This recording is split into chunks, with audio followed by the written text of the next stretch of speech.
Hello, my name is Tim Sanford, and I want to welcome you to the Miami Valley Preparedness Network, where we're teaching the skills of self-reliance living in today's culture. If you'd like to be a part of our meetings, you can go to MiamiValleyPreparednessNetwork.com or join our Facebook page, and you can see all the events going on there. Just remember, preparedness is not just an event. It's a lifestyle. Thanks. Before I start, I was just going to show you guys something real quick.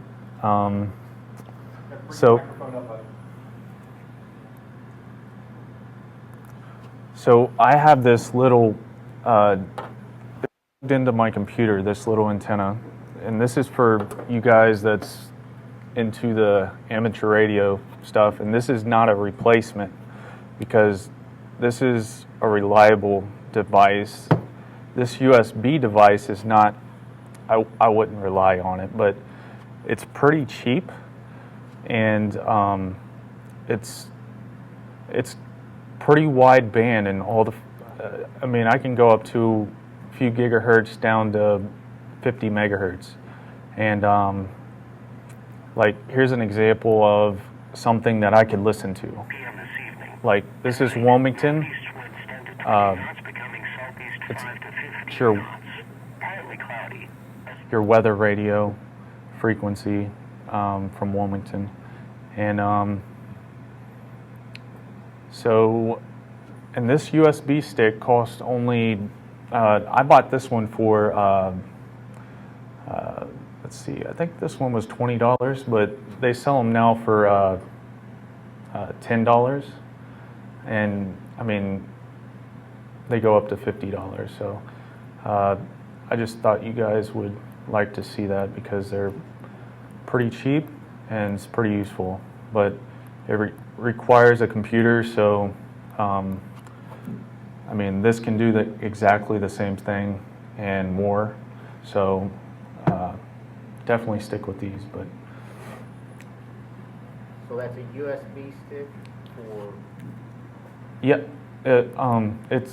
it's called a software defined radio, so like that's SDR, that's what that means. And let's see. So if you just type in USB DVB and TV stick, that's what most of them are called. So if you're going to search for it online, that's what that's your keywords right there. Is that program over the air or over the internet? No, that, like, I'll show you.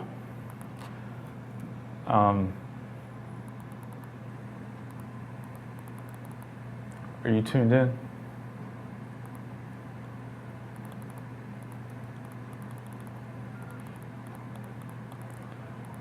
And this is open source software. It's free. So if you guys can't hear it right now, but if he would go ahead. So he's pressing the button. You can obviously see that something's happening on the screen. You can't hear it. It's kind of quiet on here, but you just play around with the filter and stuff and the RF gain.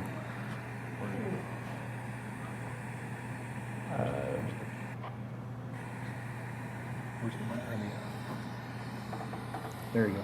Okay, go ahead. You barely hear it. Yeah, barely hear it. Let me turn it up. Try now. There you go. So, could be useful.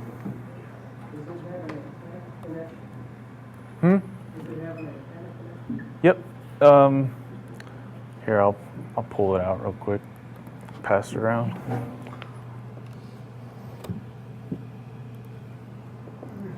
So this is all it is.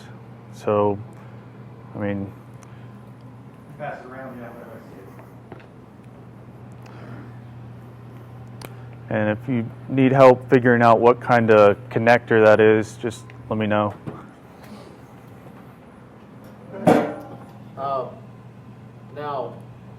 download the software for it.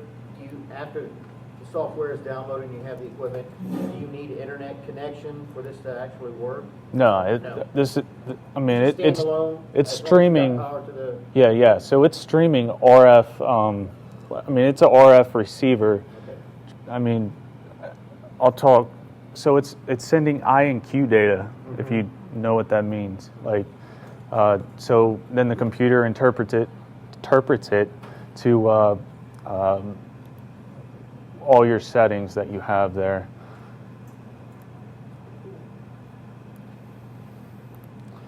So we'll get into the energy harvesting, and I'm gonna sit down for a minute.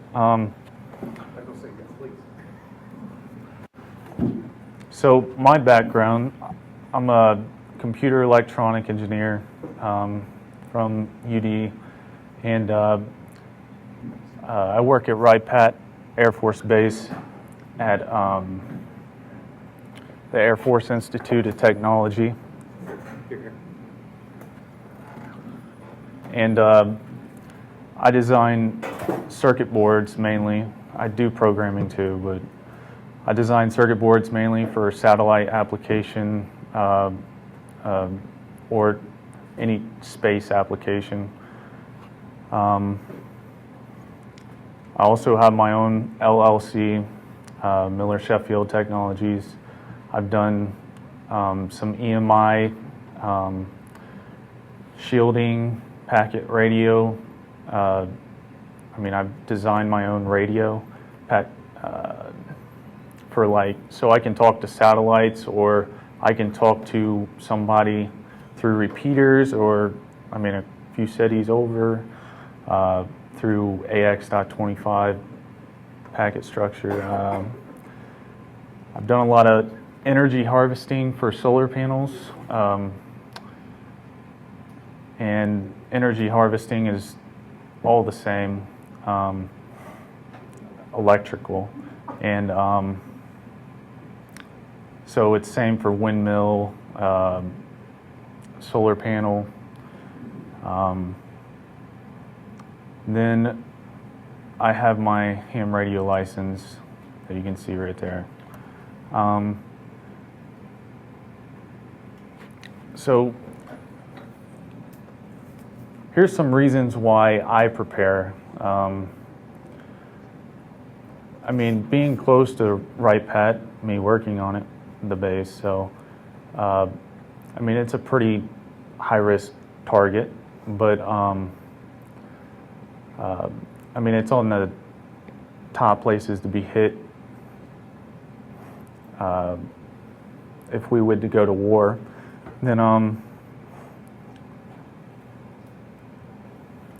Then also, like the New Madrid fault line, I mean, it's well overdue, and I believe we'll see that. It's likely. And then what is the Madrid fault line? New Madrid fault line? Yeah, what is that? It's a fault line that runs down, I mean, you can view it as down the Mississippi. And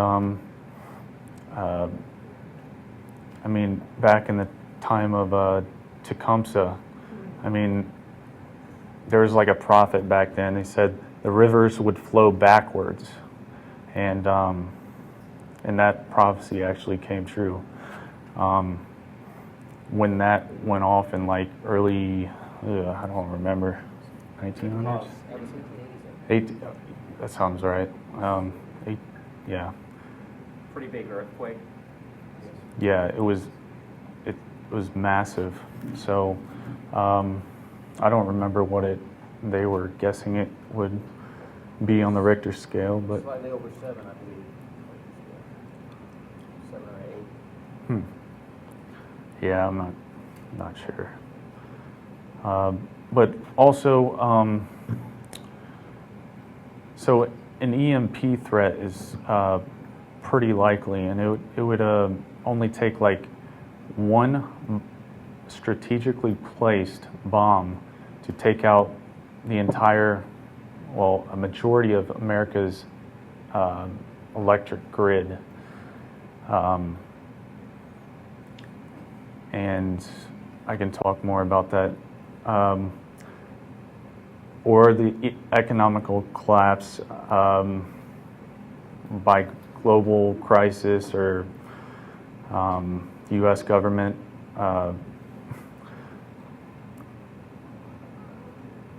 Just becomes too big. So an EMP. So one of the things you got to do for satellite applications is a lot of creating Faraday cages, understanding how RF frequencies can escape or get into a device. So electromagnetic pulse, the biggest, I mean, how would this affect you if this would happen? So like the electrical grid, that's the primary. It's not likely that it's going to take out a cell phone. I mean, it would have to be, you would have to be pretty close to it. And it's a majority of cars would survive that blast.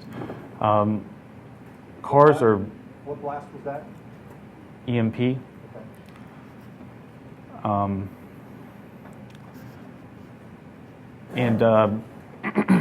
Excuse me, Sean. Yep. Can you describe an electromagnetic pulse and how a Faraday cage will protect electronics from it? Okay. So this is a pretty good Faraday cage. To make it work for you, so this is just an old metal Army ammo box. So if you would somehow connect these electrically, I mean, it's connected somewhat, but this is pretty thick paint on there. So if you would to seal this off, this would be a perfect EMI like Faraday cage or EMI shield. And I mean, so an electromagnetic pulse is basically a square wave at the source, a pulse of energy that, if you know anything about math, I mean, so many sine waves will add up to equal a square wave. So you get, from the square wave, you have all these sine waves that come off of it at all frequencies. And when it comes off at all frequencies, basically any wire sticking out is an antenna, and that energy is going to get absorbed into that antenna, just like a regular, I mean, antenna works here. It's absorbing RF energy. It's going to absorb RF energy and then create a big voltage spike, break a component. Therefore, the device is not working anymore. So a way to shield that is to throw it in the box.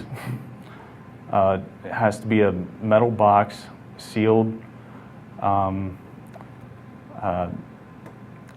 If you look inside your microwave, if you threw it in your microwave, like, that's a good EMI box. What about freezers? It's all right. I mean, it would last through it. I mean, it would have to be a lot of energy to get through that. I mean, scientists, they're obviously going to say that, oh, it's not really sealed. I mean, it'll work. So an electrical magnetic pulse would essentially bring down the entire grid, including most of our personal electronics and communication systems. So what it will damage is, I mean, the grid, I mean, look at all those lines out there. Massive lengths of antennas. So you're going to get, I mean, all that energy is being absorbed in the wires, therefore you're going to have massive surges. And I mean, I'm not going to get into details, but it'll basically just, anything that's plugged in the wall, your breaker is not going to catch this. It's so fast. I mean, it's just going to be a massive voltage spike, current spike. I mean, it's just going to blow up anything that's plugged in the wall. And that's the primary way it's going to affect everybody if that would to happen. I mean, so something to think about. Yep.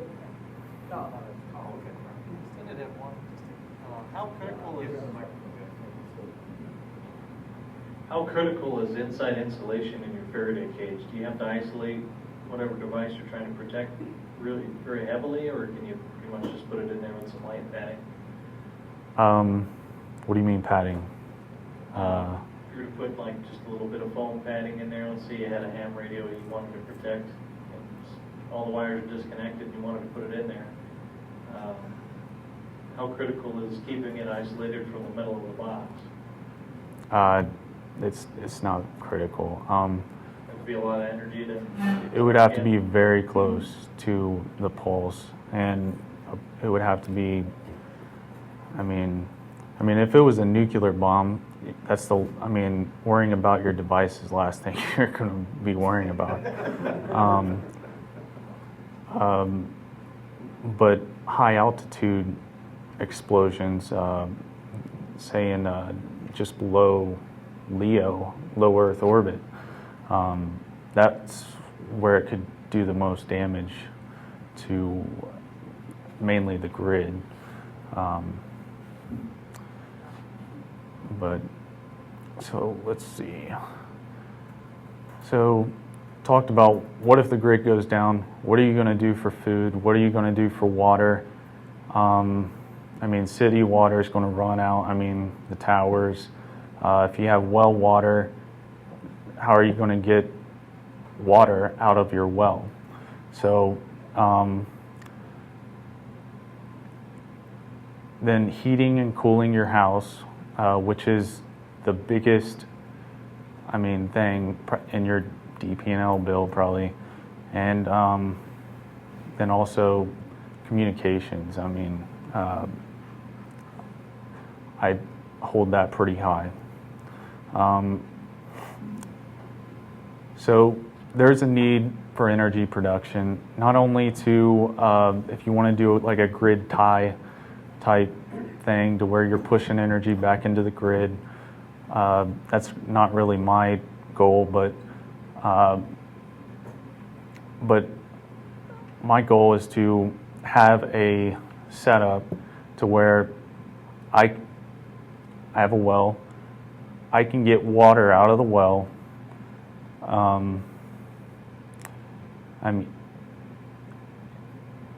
I can run my appliances. I can at least heat my house.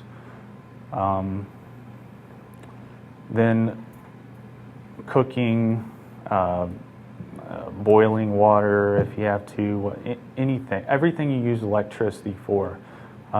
Say you need to use a drill, or a saw, or else it's going to take how many days to cut through something. We take it for granted.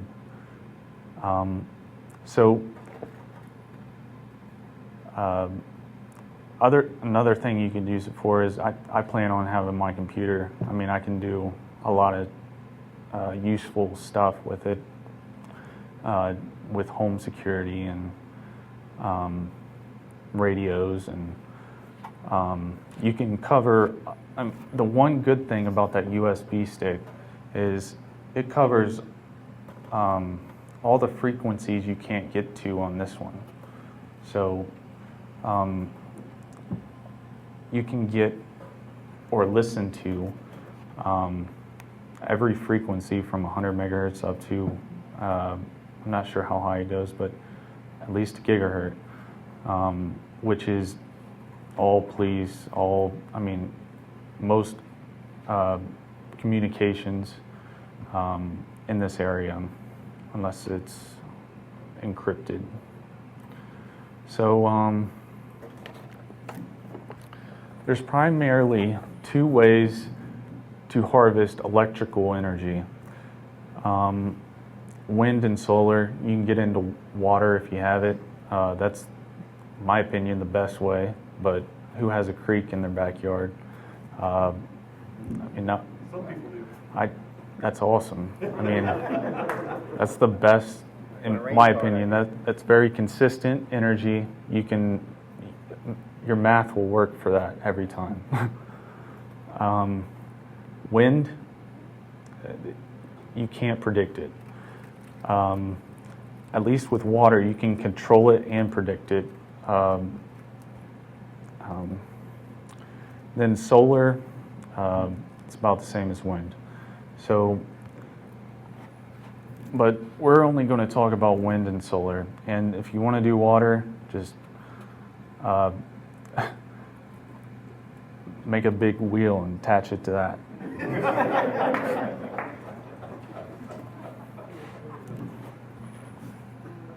So,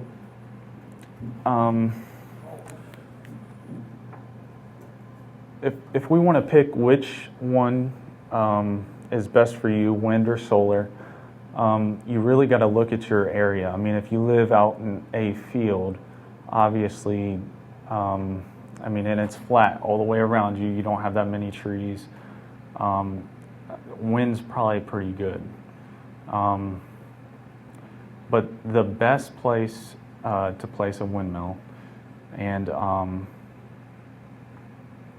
it's going to be up above the tree line in your prevailing winds. It's consistent. The higher you go, the faster it is. So, and the more power you can get. So, if you're out in the country, it's perfect. I mean, you can, if you got a creek, use a creek. You can use a windmill pretty easily. If you're in the city, you might have trouble with permits and neighbors complaining about noise, even though it's about compares to a refrigerator with how loud it is, but I don't know. Those people still like to complain about it, and they kill birds. So, Eat the bird. yeah, environmentalists, man. Can you tell us the codes and stuff like that for like the city? I know every city's different, but I remember you saying something about 6-foot wingspan we can have in the state of Ohio. Yeah, I have a legal slide later, but Okay. That's fine. We'll wait till then. That's fine. I'm not going to get into what's the codes because, but I did point out the site that shows you exactly how to figure out what the codes are. It's really based on your city and just getting building permits and are you allowed to build something this tall? Height restrictions. You'll have wattage limitations that there's this big list of guidelines, but so let's see. The biggest issue that you'll have with being in the city with windmills will be your neighbors, and don't make it big to where they can see it. Try to blend it, paint it a color that's not going to stand out. Don't paint it red. So Yeah. Yep. Could we also use a vertical unit that would possibly have a lower profile? That would be the best one to use in the city because with the size of that thing, a vertical axis, I got pictures of it later if you don't know what it is. A vertical axis windmill, it's basically like a big blower fan up vertical that you can, that'll almost work, but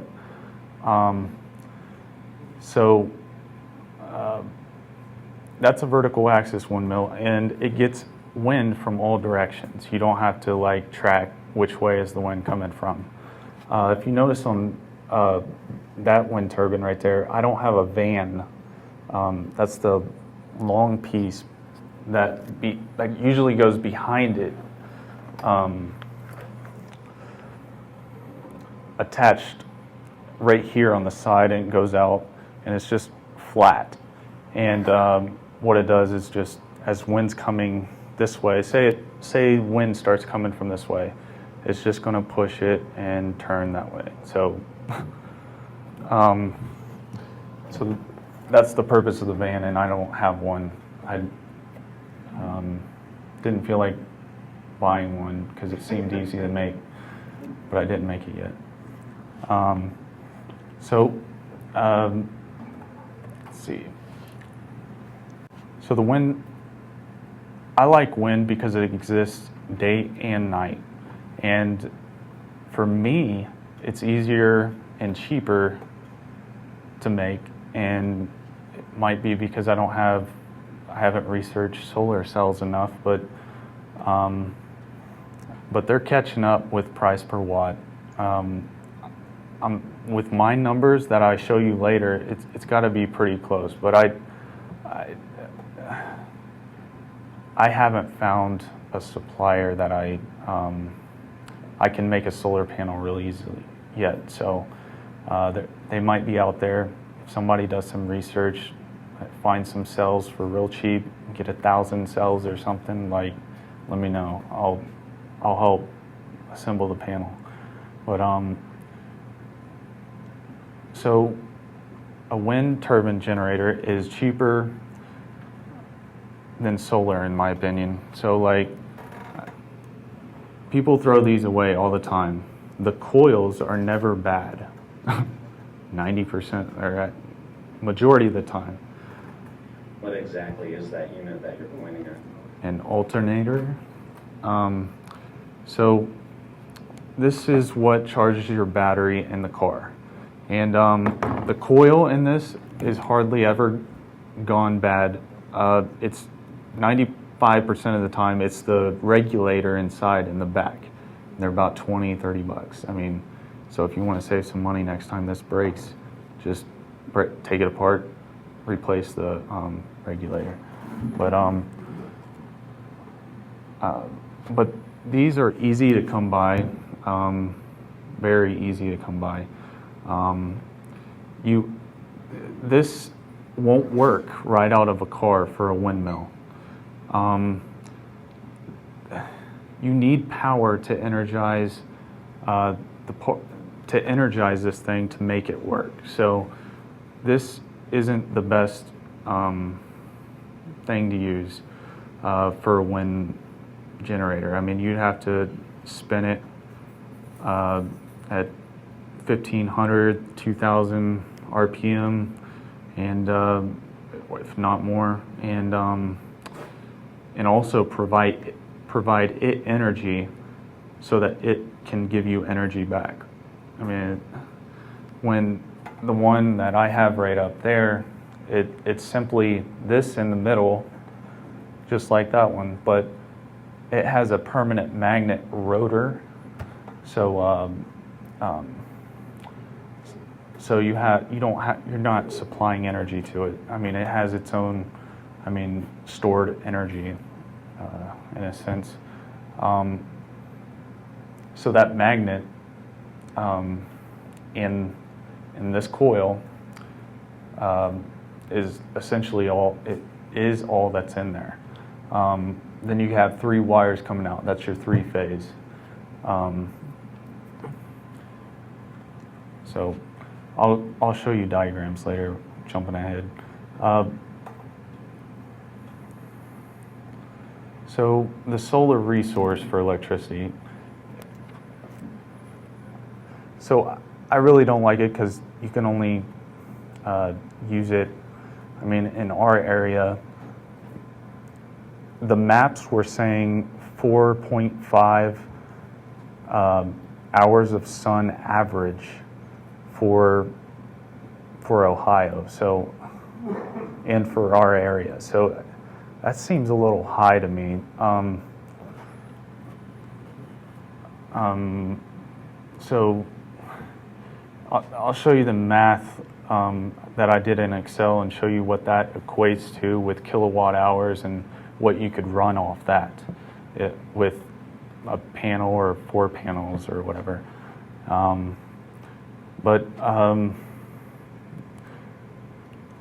This math at the bottom, if you're interested, the sun puts out, when the sun's energy hits the Earth's surface, it's 1,000 watts per meter squared at the equator. In this area, it's about 900. In space, it's about 1,300. And the most efficient solar cell that we have that can capture that energy is about, it just came out with like 42%, but the ones I use at work are 28%. They're about $100 each, and they're like that big. So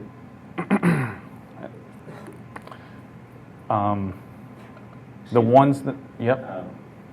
A meter is 3 feet, so that would be a 9 by 9 foot area, is that correct? Yep.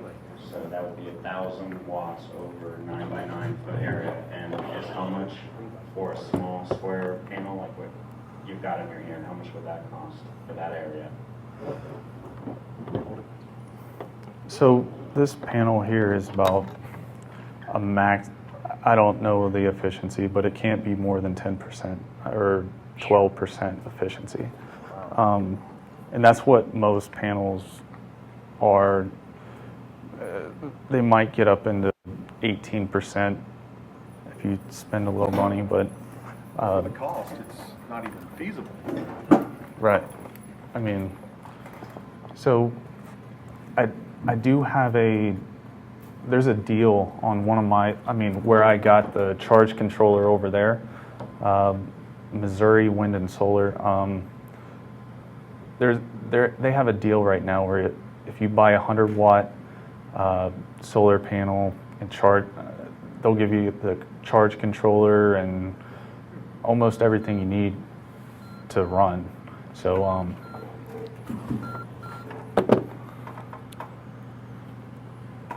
and it's only like $100 and some. So I mean, you get a charge controller and a 100-watt panel for $100 and some. I mean, that's less. I mean, that's beating that out right there. But It's come down a lot. the windmill. But the really good thing about solar panels is there's no moving parts. I mean, there's not much that can break. Can you tell us how long a solar panel is expected to last over its lifetime? Each cell has a derating factor. So they degrade over time. Yep. It's based on the cell's chemistry, how it's made. What is the average? I have no clue. I mean, I know the ones I use, but From the research I've done, the average commercial for residential Mhm. is about 30 to 50 years. 30 to 50 years? Yeah. Yeah, that's. Got another question? Will an EMP affect the solar panel? Will an EMP take and wipe the solar panel totally out? It would have to be pretty close. Because you've got, especially if you've got like a whole roof full of them, If you it acts as a giant.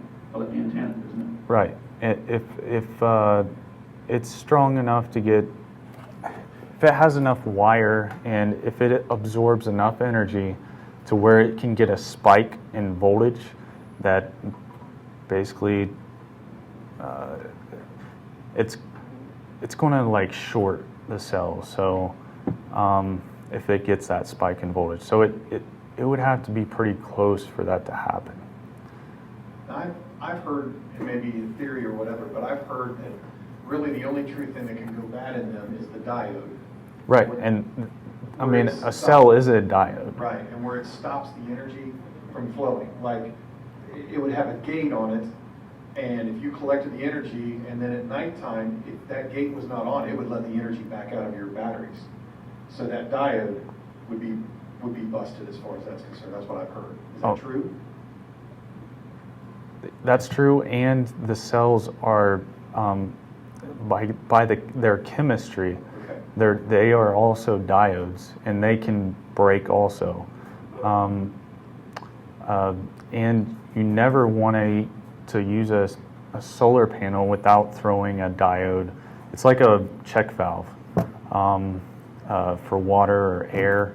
It lets air or water flow one way and prevents it from coming back.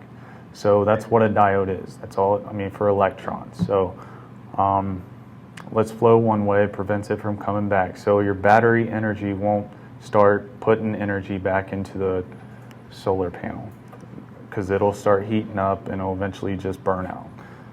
Yep. You had mentioned that there was a kit that was being provided to be purchased for like $100.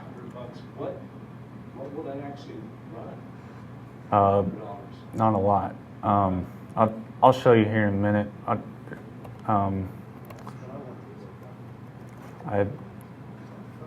So the best way, I'm going to quick point, thermal storage from the sun is pretty efficient. If you heat water, if you get some metal and you run tubing across that metal and heat water from the sun, I mean, look it up on YouTube. Tons of people are doing it. I mean, steam comes out the other side. I mean, if you save that liquid in insulated container like the blue one and black one over there, and put some insulation around it, you have a lot of thermal energy that you just stored. And you could run it through where did it go? I don't know where my radiator went, but okay. I mean, you could throw the liquid through this, throw a fan behind it. I mean, put some heat into your house. But if you do something like this solar panel, a solar panel is not just this thing here. A solar panel is anything collecting energy from the sun. That's photovoltaic cells there, but this is a solar panel also. This is basically a hunk of metal. I took caliper paint, black, and painted this, and this is just 1/4-inch copper tubing. This will do hot water. How might the water get in the middle of winter? I mean, obviously. How hot would water get in the winter?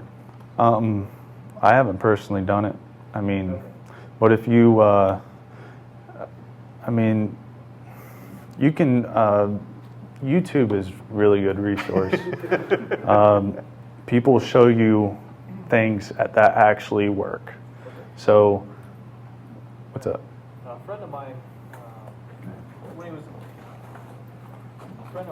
for a school project used a liquid with a low.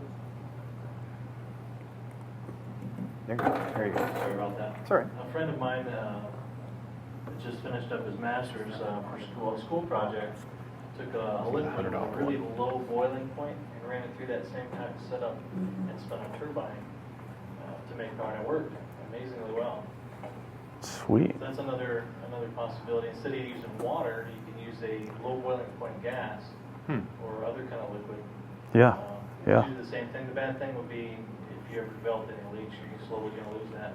But Yeah. that seems to be the new kind of frontier as far as renewable power there. Yeah. For if I was actually going to make one that I would, I mean, this is just a miniature example. I mean, it's a pretty thick piece of aluminum. It's ½ inch. I don't know. It's pretty heavy. Yeah, very heavy. Then 1/4 inch tubing. I would use ½ inch copper pipe and do the soldering, and then I didn't thermally strap this. I need a better way to thermally make this metal look like it's connected to the copper tubing. So I need to put a thermal bridge in there, like thermal epoxy, like CPU heatsink type stuff, maybe. I need to think about it a little bit more, but He's got a question. Actually, my family built a unit much like this using pop cans with just the same kind of structure. You reflect the heat onto it. And the reason it's more efficient in the sense of heating, you wouldn't want to use a photoelectric panel to convert to heat.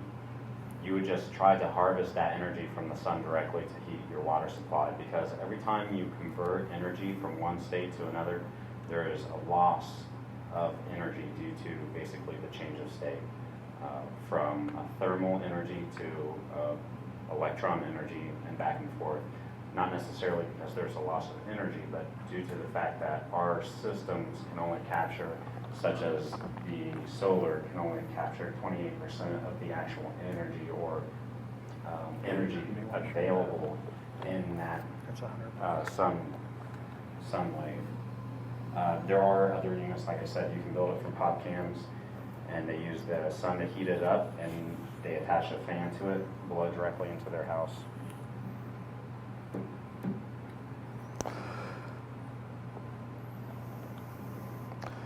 yeah. So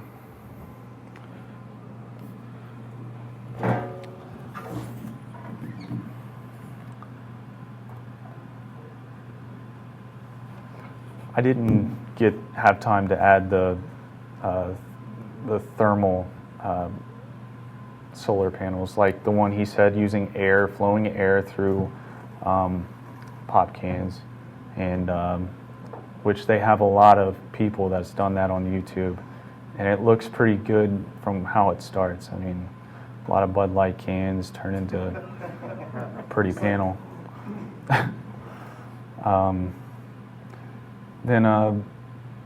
So this is the main components that you need to think about with the energy harvesting.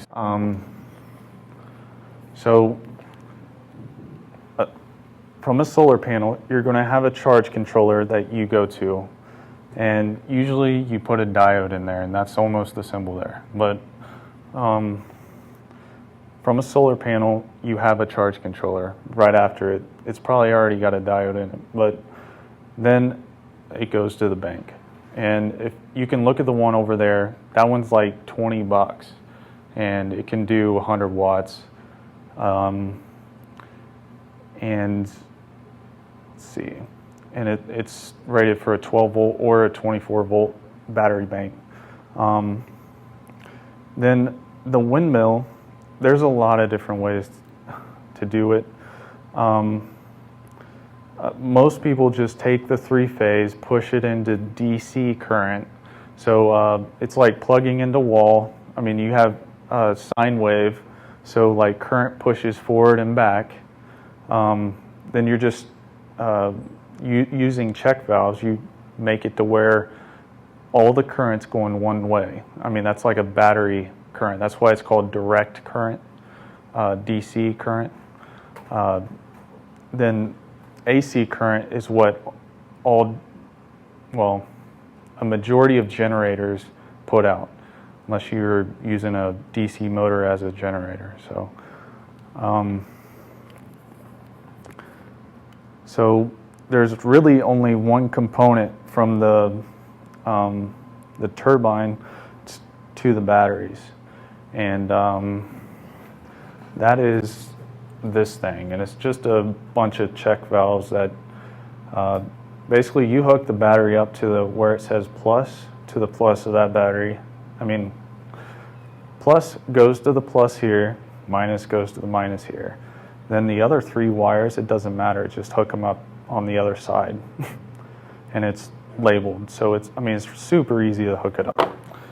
And the windmill, 3 phases here, coming out of this thing that's inside,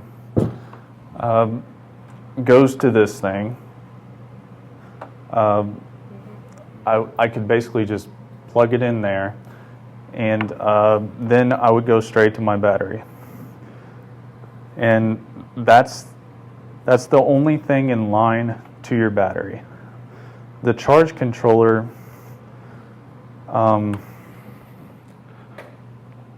doesn't work directly it's not in series like this solar panel right here. You can see how it's the path goes through the charge controller before it gets to the batteries, right? So here, the charge controller that I'm using, basically if my batteries get too charged up, I have a dummy load or just a big load resistor, or I turn some lights on or something, that I would start dumping energy to, so I keep from overcharging my battery pack. So what I know we had talked about, Sean, before is, so if your batteries are full, you need some way to displace that energy. Right? Yeah, if you have energy coming in. Yeah, you have energy coming in. So once your batteries, so you got to have displaced. We talked about using a fan to run all the time in your house. How about keeping hot water all the time? You could actually do that to run, a heating coil or whatever to take that excess energy and have hot water. There's multiple ways to use your excess energy. Yeah, and with solar chargers, they just they switch the relay off. They just quit letting energy come through, is how most of them work. But how the wind turbine works is you always want a load on the generator, because you don't want that spinning too fast. The blades are rated for a certain speed, and without a load, they'll get up spinning to something that could go outside what they're rated for. And it's pretty important to size your blades for the generator. And I have some tools that you guys can use to figure that out, to where you just type in the numbers and it tells you what you need.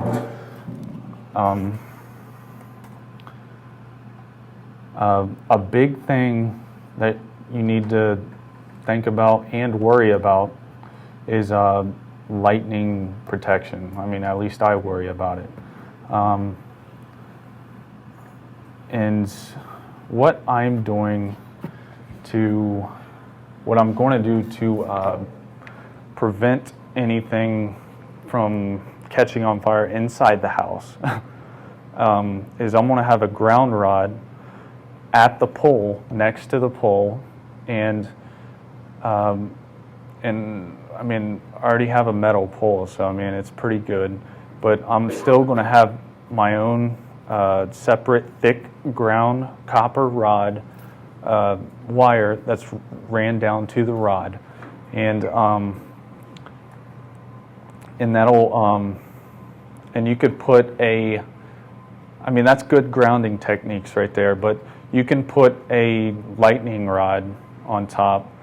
I wouldn't recommend just the 1-point rods.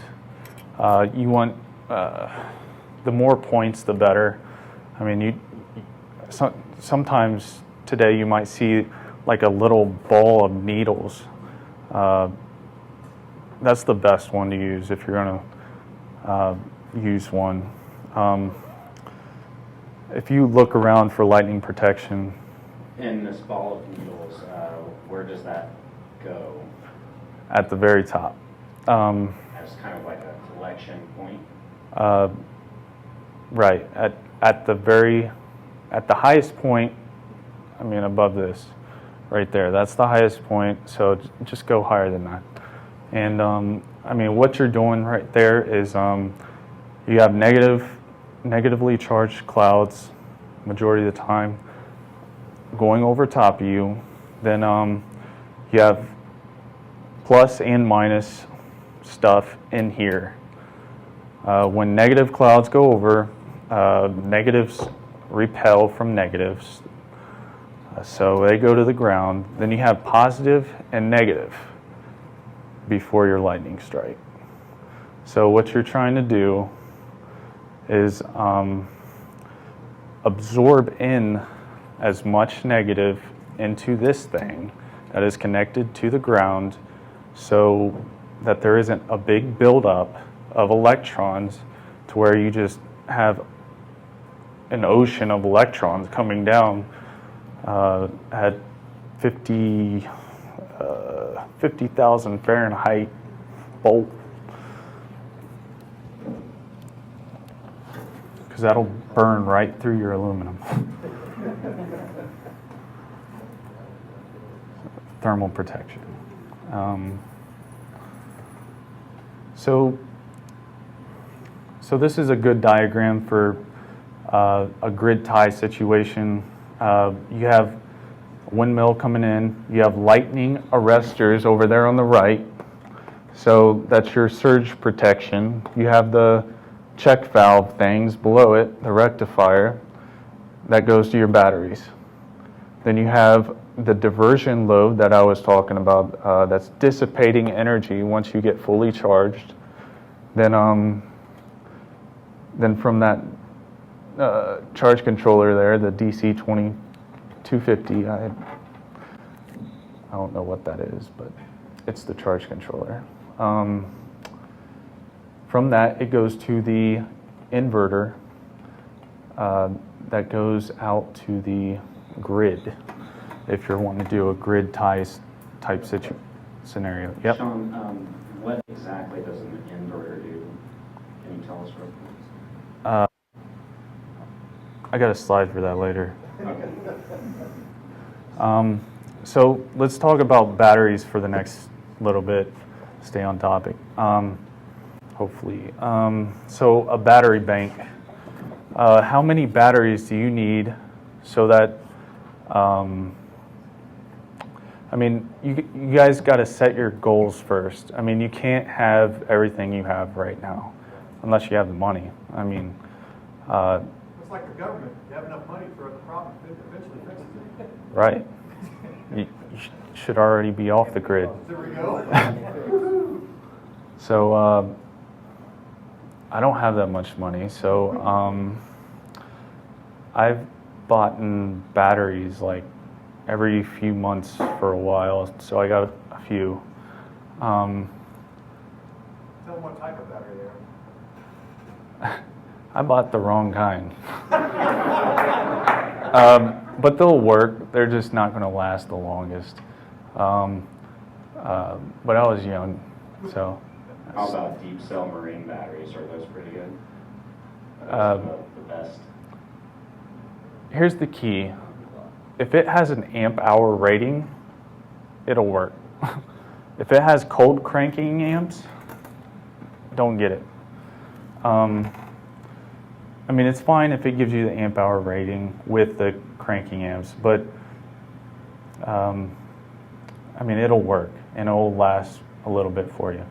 I bought the multi-purpose Duralast, I think, but it was the multi-purpose, dual purpose or something. You get AutoZone, like a few other places sell them, but that's what I got. And I also have a few marine deep cycle batteries. But just be careful with things that say marine because the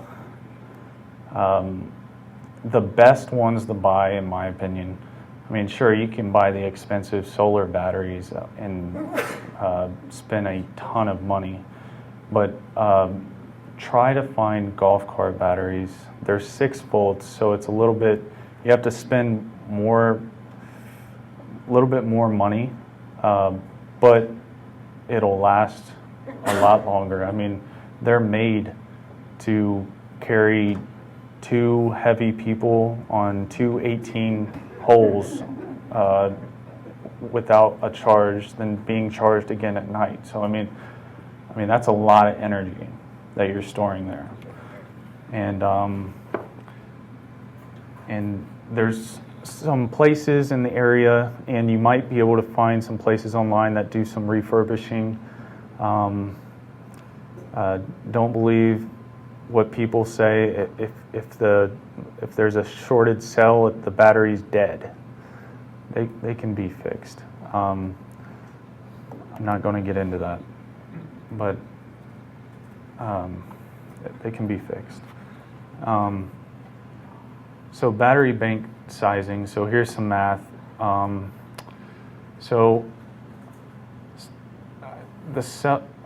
My battery is about 150 amp hour. I mean, it's actually it's a lot less than that. 110, it's closer to that. So it's a little high. But say you had this battery, you had 150 amp hour rating on, it said 150 amp hour on the battery. Then you just take 12 volts times that amp hour, then you get watt hours. Or I converted it quickly to kilowatt hours. So that's 1.8 kilowatt hours.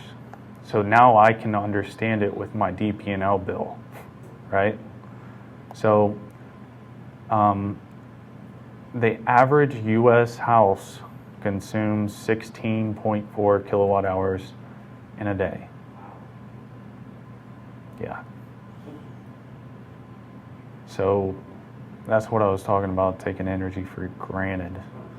So if you take 16.4, if that's what I'm going for, divided by 1.8, which was my number from that battery up there, and I'm going to buy all the same batteries, don't mix them up.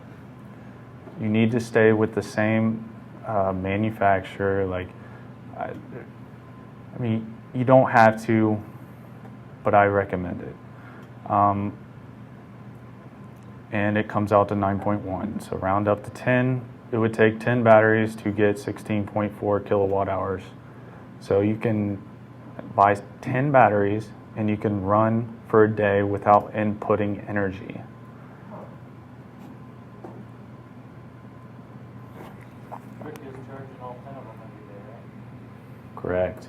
What was that? The trick is charging all 10 of them back up every day.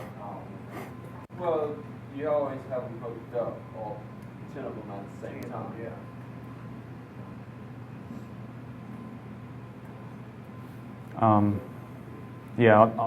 I'll get into finishing the questions about the energy coming in. So there's a few different ways to wire up a battery bank. The way at the top is a 24 volt system. It's a little bit more efficient. I don't recommend it. They don't sell 24 volt batteries. You can throw them in series, but I don't like it. So I'll recommend something else. You can do it if you want, totally fine. I'm using the middle one, just 12 volt. I buy a 12 volt battery, got a 12 volt bank. I can add another one at any time I want. If you're using the 6 volt golf cart batteries, the bottom one is the diagram that you'll use to wire it up. That's the best one to do. I'm not doing that one, but that's what I recommend.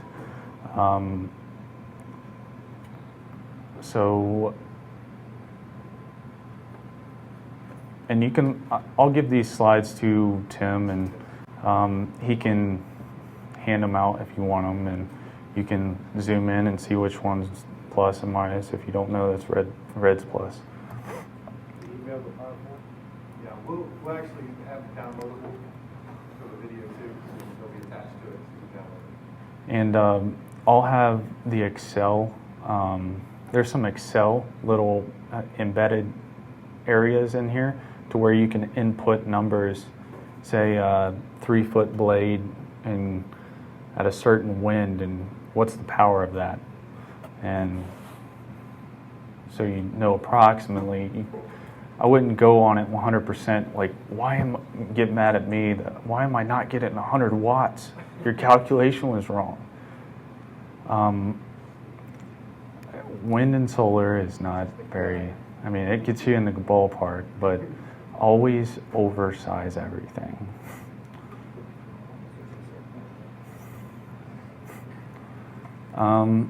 So there's some battery bank accessories like a DC breaker at 250 amp, 100 amp breaker. But then you have these little switches right here that 250 amp little lever. Broke it. Man. Show them that lever again. So this lever right here is the battery disconnect. So, I mean, light goes away, light turns on. But 250 amp rating. I mean, so that's pretty good. But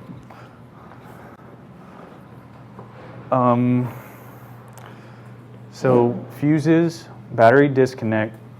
Strongly recommend battery disconnect. I mean, have you ever seen anybody weld with 2-car batteries, like on YouTube, like that? Yeah. So something you could do very quickly in case of an emergency, or in case you want to work on it. So what would that be? Huh? What would that be, the quick disconnect? That little lever. That little right lever there. Yep, yep. Then I have a power meter just to the right of that from you guys. And it's, you won't ever throw that in there, but because it's not rated for the power that will be coming through.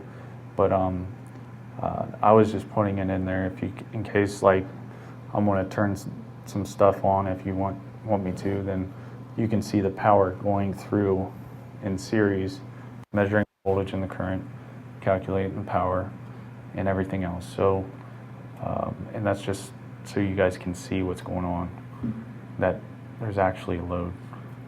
So I'm going to move on to wind turbines. So you have vertical wind turbines, then you have horizontal wind turbines. Vertical wind turbines are referred to as VAWT if you're going to like search for it on Google or something. And there's a lot of cool designs out there for those. They're smaller in size and they produce more torque. They're a lot easier to get more surface area of the wind. If you're really going to build one, that's what I would recommend instead of the horizontal, normal looking one right there. What was that acronym again? VAWT? Yeah. Vertical axis wind turbine. And the ones on the bottom is your vertical axis wind turbines. And the one in the middle is the easiest one to make. And the generator you can make yourself, and it's pretty easy to make. And if Tim's wanting to do anything further, like actually make something, then that's definitely the one that I'm going to push for to make. So you can easily get a lot more power out of this. The most expensive thing in that generator is the magnets. I have you might have seen me earlier playing with the big neodymium magnet over here that looks like a donut. It's not the blue one. It's the one I put in bubble wrap so it doesn't hurt anybody. It's what goes on this rod, and that replaces the electromagnet inside the rotor, two metal housings that press together. And that's a N52 if you're interested. It's pretty strong. The stronger the better, the more energy at lower speeds without. So if I put a ceramic speaker magnet battery or magnet into that generator over there, I would produce like 1/10 of what that can produce right now. I mean, it's a huge difference.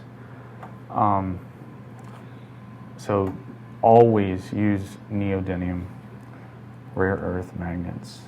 Then the one,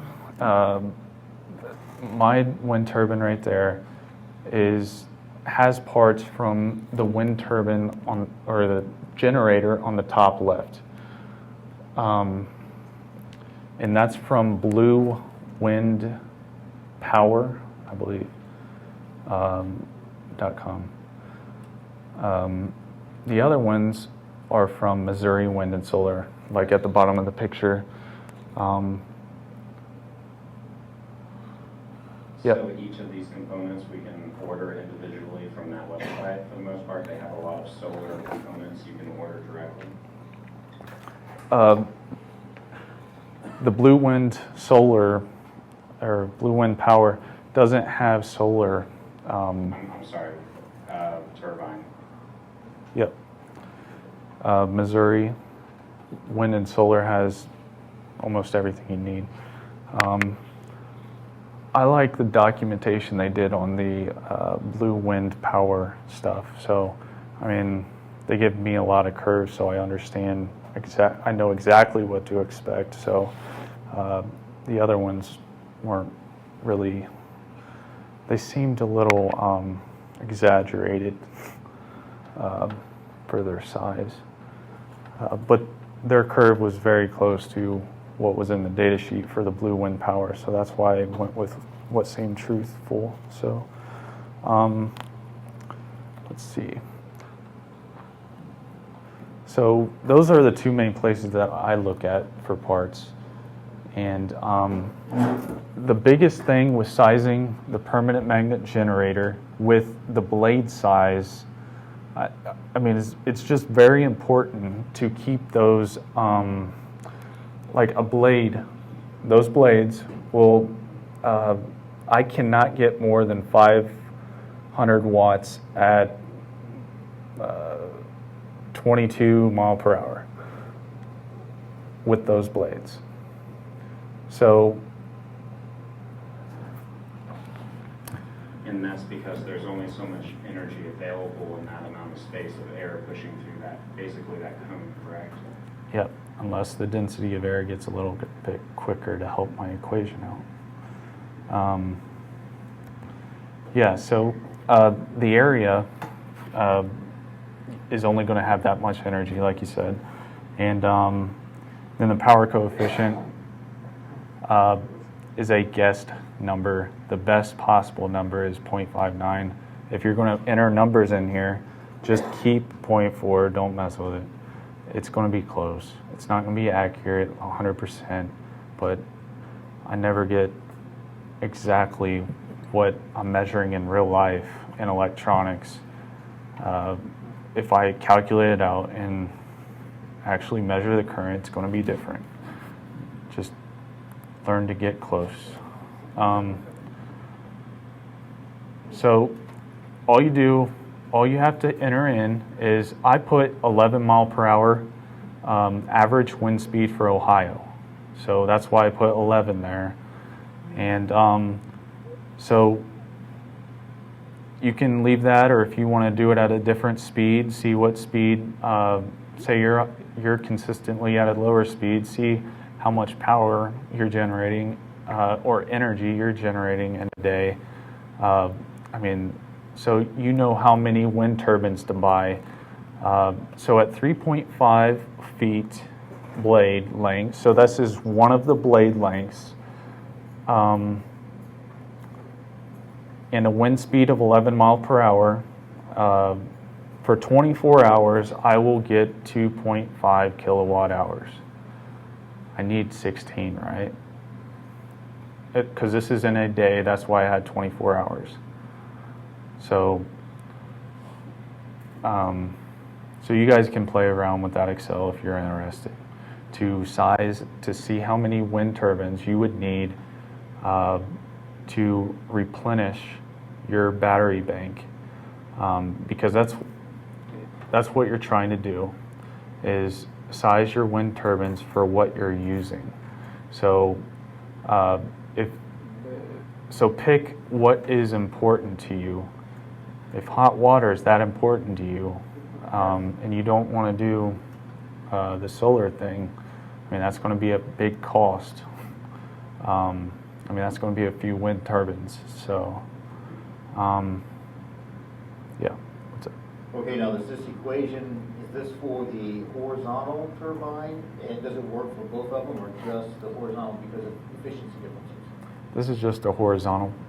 Okay.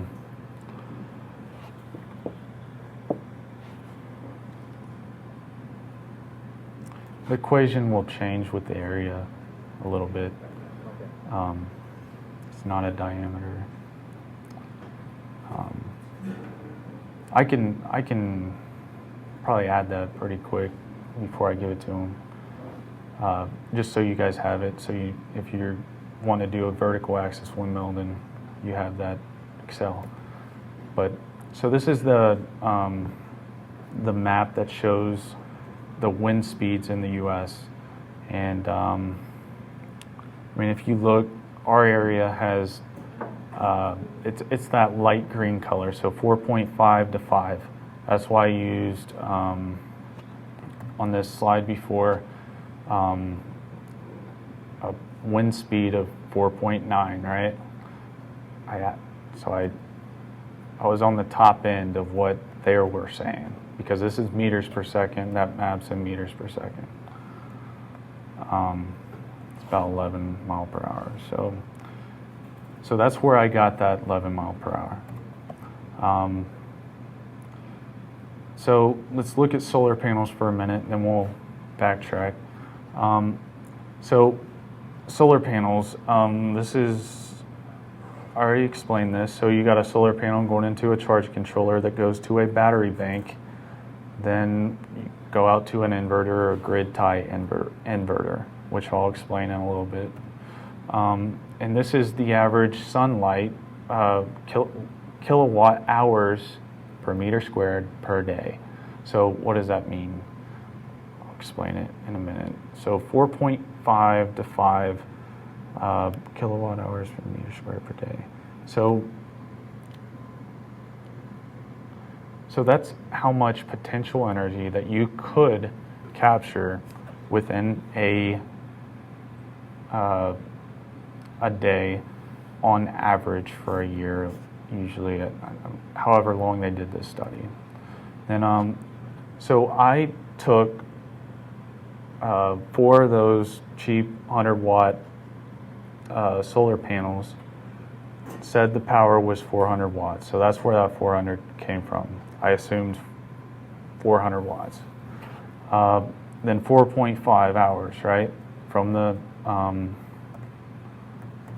from here.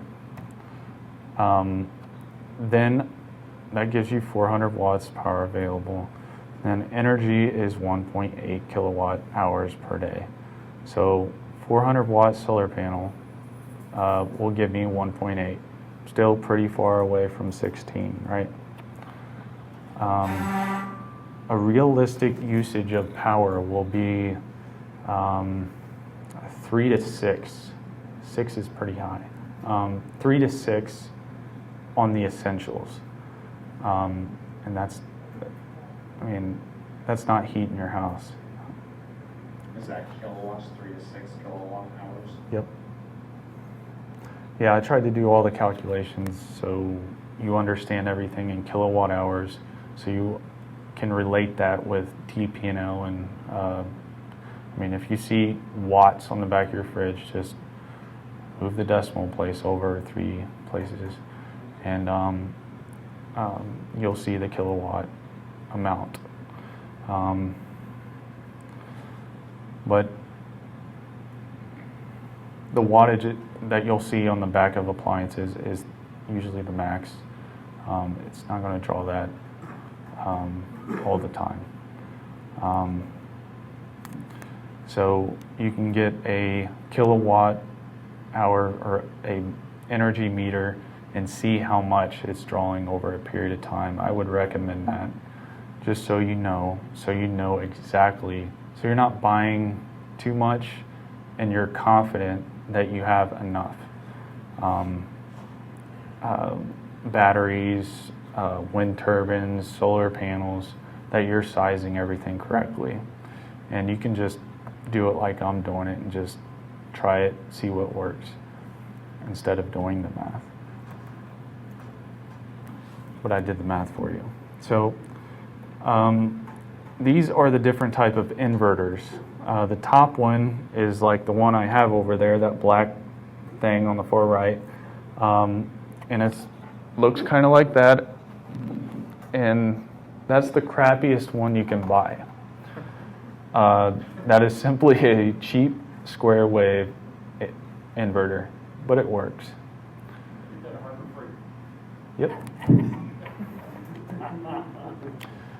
Then you have your modified sine wave. So if you look at this up here, it's in order from how I wrote it here. Forget the grid tie. You have your square wave, then you have your modified sine wave. Crap. And so inductive, like if you're going to run a pump, there's only one inverter that you can pick here, and it's the most expensive. It's the true sine wave inverter. There's ways to rig up a modified sine wave inverter to run inductive loads, like a pump, like a transformer, like whatever you need. You just gotta filter it. But it's got to be some big components. So a true sine wave is that's the one that's going to look like the actual wall outlet. Like if you plugged it into the wall and you plugged it into this thing, I mean, the true sine wave inverter will look a little bit noisier than the wall, but it'll. What does that sine wave represent in relation to the electricity flowing through it? So that's the AC current, just like coming out of the three-phase generator over there. You have current that's being forward the higher you get here, then reversed. So it's just current going back and forth, and you have a potential buildup, and you're really seeing the voltage here, unless, yeah, I'm not going to confuse you. So, yep. Question? Yeah, with the appliances, for example, when you said the water pump, what if we had, say, 10 of the wind turbines hooked up to the water pump during the day? Could we skip, say we pre-pumped 50 gallons that we're going to use that night, could we skip getting the true sine wave theoretically? So you have a inverter that's hooked straight up to the pump?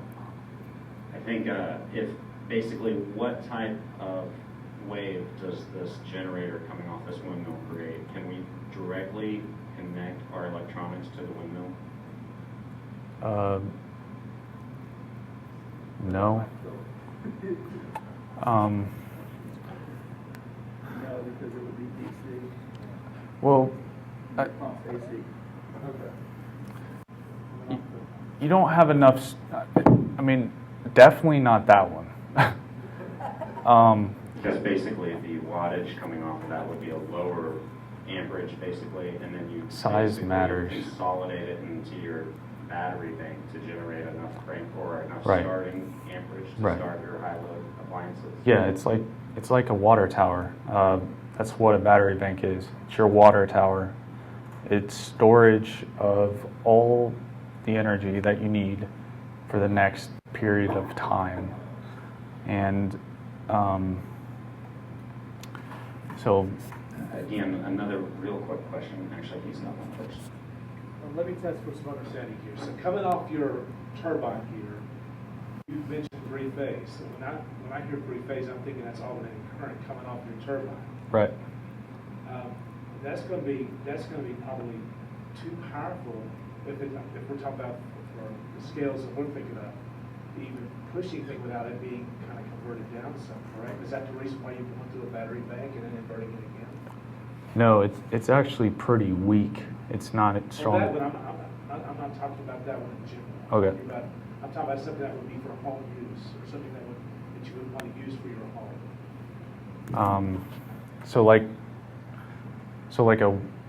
Like a generator that would be big enough to run a pump or something is what you're saying? Well, that's what they had mentioned a moment ago. I think their question was, can it go directly into the pump? No.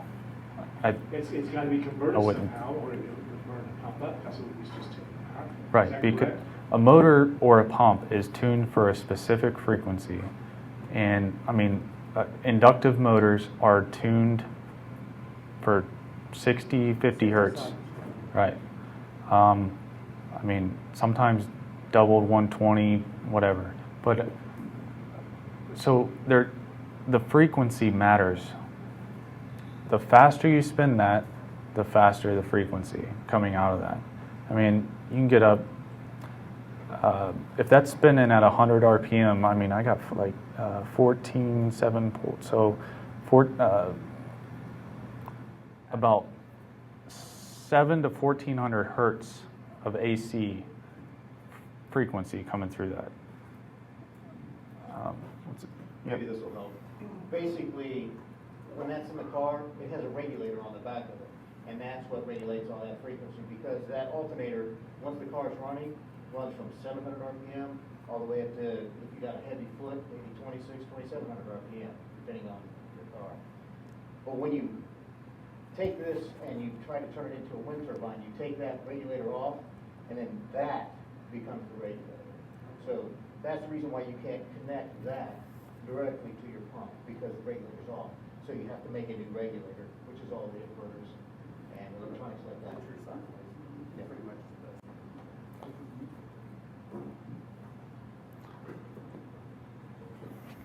So do not think of, just because that looks like an alternator, it does not even come close to functioning like a car alternator. You can't take one out of your car. I mean, you can try. You're going to have a ton of losses just trying to produce energy.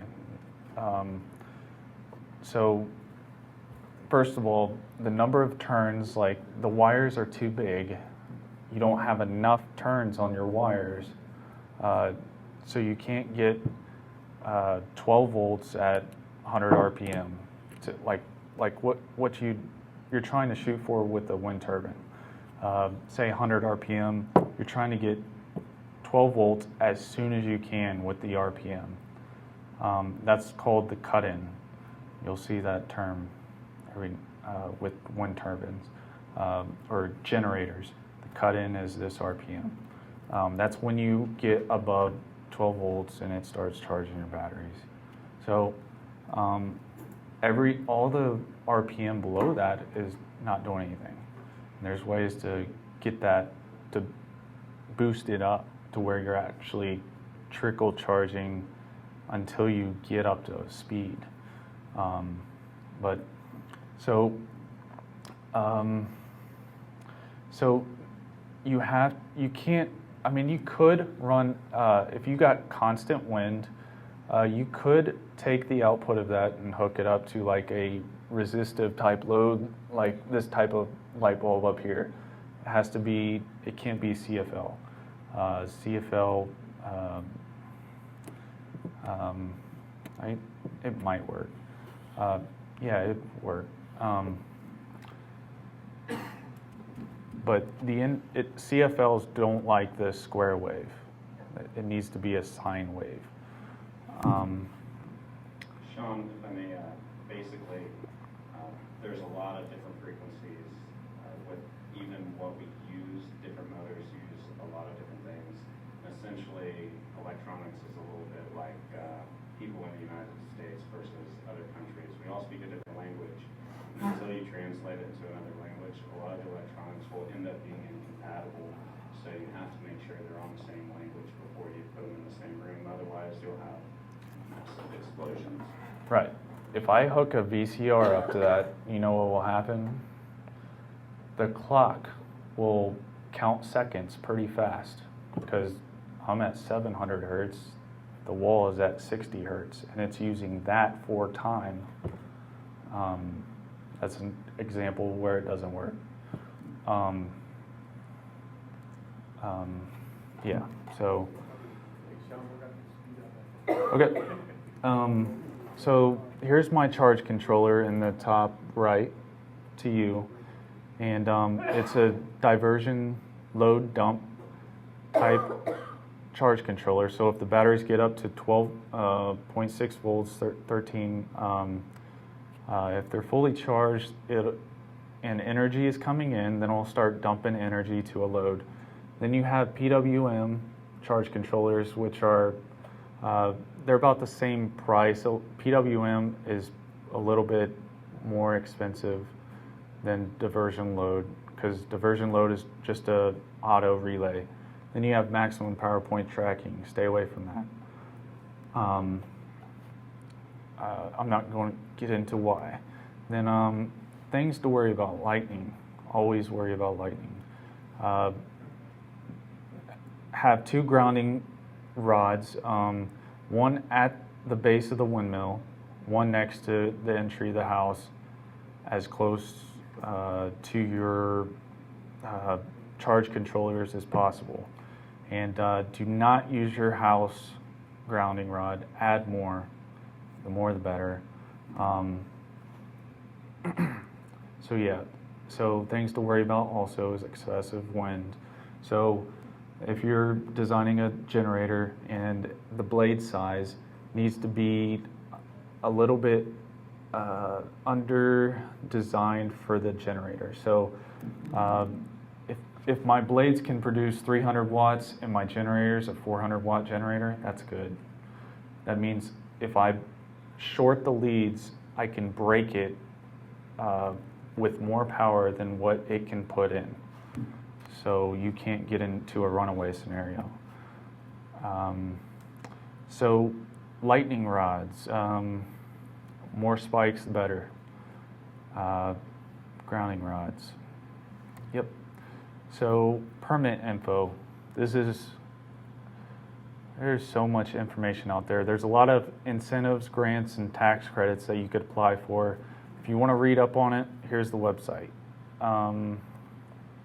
Here's my charge controller that I have over here.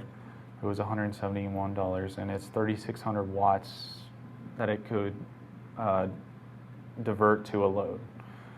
Then 100-watt solar panel kit that I was telling you about, $180. You get a charge controller, a 100-watt solar panel, and the mounting brackets, and some wire, and some cables, or connectors or something, I don't know, fusing. You got that online? Yep, so this is my last slide. Solar panel charge controller, 10 amps, 12 volts, or 24 volts. That's the one I have over there at $20. And do you have any questions? Any questions, guys? Can you leave that extra slide on the grants? Yep. I was curious if you can charge up to 100 watt.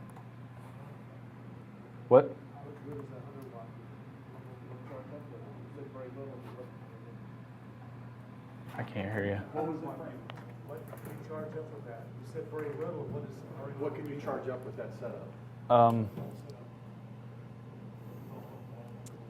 So I'll just show you, it's 16 kilowatts in a day, right? Right, Uh, that's what your average was, yep. Yep. So I'll just show you how many kilowatts that equates to. Yep.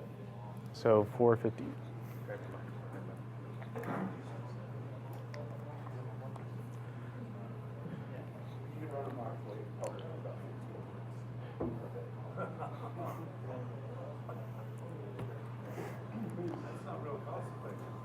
No. Right.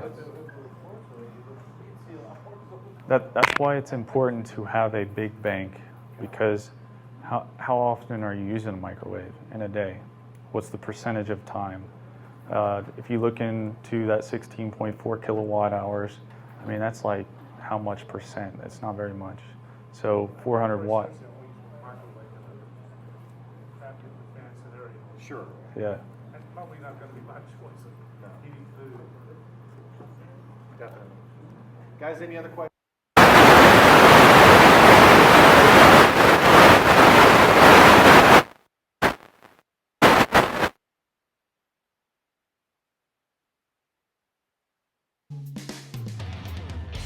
Hello, my name is Tim Sanford, and I want to welcome you to the Miami Valley Preparedness Network, where we're teaching the skills of self-reliance living in today's culture. If you'd like to be a part of our meetings, you can go to MiamiValleyPreparednessNetwork.com or join our Facebook page, and you can see all the events going on there. Just remember, preparedness is not just an event, it's a lifestyle.